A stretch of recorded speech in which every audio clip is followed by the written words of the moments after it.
ჩვენ ვიმყოფებით ქალაქ ბათუმში, ბაუმერის მიმდინარე მასშტაბურ პროექტზე, კავკასიის უნივერსიტეტისა და სკოლის კამპუსზე. შენობის თანამედროვე არქიტექტურიდან და საგანმანათლებლო დანიშნულებიდან გამომდინარე, საინჟინრო გადაწყვეტილებები პასუხობს პრემიუმ კლასის სტანდარტებს. საწყის ეტაპზე ბაუმერის გუნდმა მოახდინა საინჟინრო პროექტის რევიზია, რის შედეგადაც მოხდა სისტემების ოპტიმიზაცია.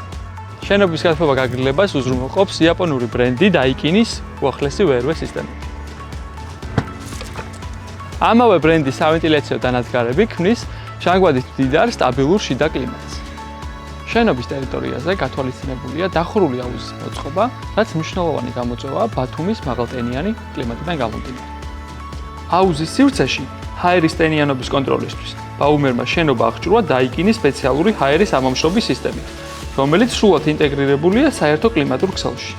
სკოლის სივრცეში მდებარე ატრიუმი წარმოადგენს მნიშვნელოვან გამოწვევას ტემპერატურის სტაბილურობის მხრივ. შესაბამისად, სისტემა აღიჭურვა დანიური ბრენდის დანფოსის იატაკქვეშა გადახდას. ეს არის ბაუმერის სტანდარტი, რომელიც ქმნის საინჟინრო სრულყოფილებას.